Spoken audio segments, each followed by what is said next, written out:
ഇപ്പോൾ നടന്ന by election BJPയുടെ by ഇലക്ഷനായി മാറി എന്ന് പറഞ്ഞാൽ മതി.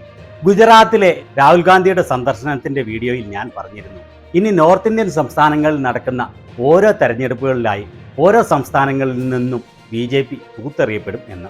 7 സംസ്ഥാനങ്ങളിലെ 13 നിയമസഭാ സീറ്റുകളിലേക്ക് നടന്ന ഉപതെരഞ്ഞെടുപ്പിന്റെ ഫലം പുറത്തു വന്നിരിക്കുകയാണ്. ആ വീഡിയോയിൽ ഞാൻ പറഞ്ഞതുപോലെ ഈ ഉപതെരഞ്ഞെടുപ്പിൽ BJP തൂത്തെറിയപ്പെട്ടിരിക്കുകയാണ്.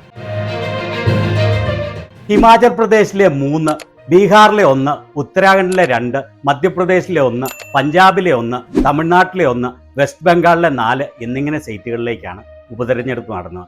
ഈ 13 സീറ്റുകളിൽ 11ലും ഇന്ത്യ മുന്നണി വൻപിച്ച വിജയം നേടിയിരിക്കുകയാണ്. ബയോളജിക്കൽ അല്ലാത്ത മോദിയുടെ BJPക്ക് വെറും 2 സീറ്റുകളിൽ മാത്രമാണ് വിജയിക്കാൻ സാധിച്ചത്.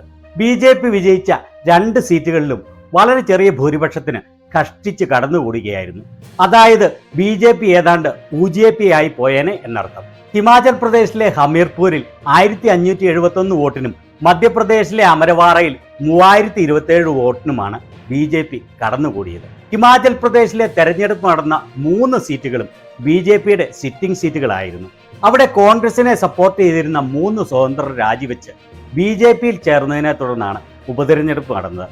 അങ്ങനെ കോൺഗ്രസിനെ വഞ്ചിച്ച് BJPയിലെത്തിയ 3ൽ 2 പേരും പരാജയപ്പെട്ടിരിക്കുന്നു. ഒരു സീറ്റിൽ മാത്രമാണ് BJPക്ക് കഷ്ടിച്ച് വിജയിക്കാനായത്.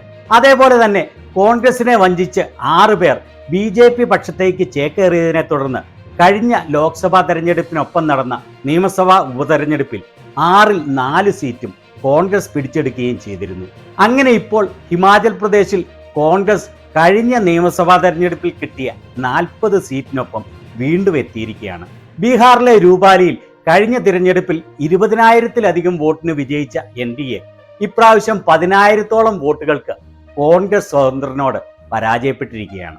ഉത്തരാഖണ്ഡിലെ 2 സീറ്റുകളിലും കോൺഗ്രസ് വിജയിച്ചു. അതിലെടുത്തു പറയേണ്ട കാര്യം 97% ഹിന്ദുക്കളുള്ള ദേവഭൂമിയായ ബദരീനാഥിൽ ഏതാണ്ട് 10% വോട്ടിന്റെ വ്യത്യാസത്തിലാണ് BJPയുടെ സിറ്റിംഗ് സീറ്റിൽ കോൺഗ്രസ് വിജയിച്ചത്. മധ്യപ്രദേശിലെ അമരവാറയിൽ കഴിഞ്ഞ പ്രാവശ്യം 25,000-ലധികം വോട്ടിന്റെ ഭൂരിപക്ഷത്തിന് കോൺഗ്രസിൽ നിന്ന് വിജയിച്ച സ്ഥാനാർത്ഥി രാജിവെച്ച് BJPയിൽ ചേർന്ന് മത്സരിക്കുകയായിരുന്നു. ഇവിടെ അദ്ദേഹം കഷ്ടിച്ച് 3000-ഓളം വോട്ടുകൾക്ക് കടന്നുകൂടി BJPയുടെ മുഖം രക്ഷിച്ചു എന്ന് പറഞ്ഞാൽ മതി. പഞ്ചാബിലെ ജലന്ധർ വെസ്റ്റിൽ കഴിഞ്ഞ പ്രാവശ്യം AAPയിൽ നിന്ന് വിജയിച്ചിട്ട് BJPയിൽ ചേക്കേറിയ സ്ഥാനാർത്ഥി നാണം കെട്ട തോൽവിയാണ് ഏറ്റുവാങ്ങിയത്. കഴിഞ്ഞ പ്രാവശ്യം 4000 വോട്ടുകൾക്ക് വിജയിച്ച സ്ഥാനത്ത് ഇപ്രാവശ്യം 37,000-ലധികം വോട്ടുകൾക്കാണ് പരാജയപ്പെട്ടത്. ഇവിടെ അദ്ദേഹത്തിന് ആകെ കിട്ടിയത് 18,000-ൽ താഴെ വോട്ടുകൾ മാത്രമാണ്. തമിഴ്നാട്ടിലെ DMKയുടെ സിറ്റിംഗ് സീറ്റിൽ അവർ തന്നെ വിജയിച്ചു. വെസ്റ്റ് ബംഗാളിലെ 4 സീറ്റിൽ 3 BJPയുടെ സിറ്റിംഗ് സീറ്റുകളായിരുന്നു. ഇവിടെ 4ൽ 4ലും തൃണമൂൽ കോൺഗ്രസ് വൻപിച്ച വിജയം നേടിയിരിക്കുകയാണ്. ഒരു മാസം മുൻപ് നടന്ന ലോക്സഭാ തെരഞ്ഞെടുപ്പിൽ റായ്ഗഞ്ച് നിയമസഭാ മണ്ഡലത്തിൽ 50,000-ലധികം വോട്ടിന് ലീഡ് ചെയ്ത BJP ഒരു മാസത്തിന് ശേഷം ഇപ്പോൾ നടന്ന തെരഞ്ഞെടുപ്പിൽ 46,000-ൽ പരം വോട്ടുകൾക്കാണ് പരാജയപ്പെട്ടത്. ഇവിടെ ശ്രദ്ധേയമായ ഒരു കാര്യം, പ്രധാന ക്ഷേത്ര നഗരികളും ഹിന്ദു പുണ്യസ്ഥലങ്ങളുമായ സീറ്റുകളിൽ നിന്നെല്ലാം BJP തൂത്തെറിയപ്പെടുകയാണ് ഉണ്ടായത് എന്നുള്ളതാണ്. അയോധ്യ, പ്രയാഗ്രാജ്, നാസിക്, രാമേശ്വരം, ചിത്രകൂട്, ഇപ്പോൾ ദേവനഗരിയായ ബദരീനാഥ്. പരിപാവനമായ ഹൈന്ദവ സംസ്കാരത്തെ നശിപ്പിക്കാൻ ശ്രമിച്ച BJPയെ നല്ലവരായ ഹൈന്ദവ സമൂഹം തൂത്തെറിയുന്ന കാഴ്ചയാണ് കണ്ടുകൊണ്ടിരിക്കുന്നത്. ഈ 13ൽ 12ലും 90%-ലധികം ഹിന്ദുക്കളുള്ള സീറ്റുകളായിരുന്നു. BJPയുടെ വോട്ട് ശതമാനത്തിൽ ഏതാണ്ട് 10%-ഓളം ഇടിവും ഇന്ത്യ മുന്നണിയുടെ വോട്ട് ശതമാനത്തിൽ അത്രത്തോളം തന്നെ വർധനയുമാണ് ഉണ്ടായിരിക്കുന്നത്.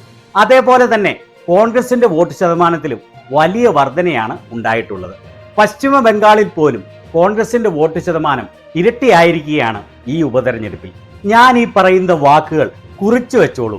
വരാൻ പോകുന്ന മഹാരാഷ്ട്ര, ഹരിയാന, ജാർഖണ്ഡ് എന്നീ 3 സംസ്ഥാനങ്ങളിലെ നിയമസഭാ തെരഞ്ഞെടുപ്പുകളിൽ BJP അവിടങ്ങളിൽ നിന്ന് തൂത്തെറിയപ്പെടുന്ന കാഴ്ചയാണ് വരുന്ന നാളുകളിൽ കാണാൻ പോകുന്നത്.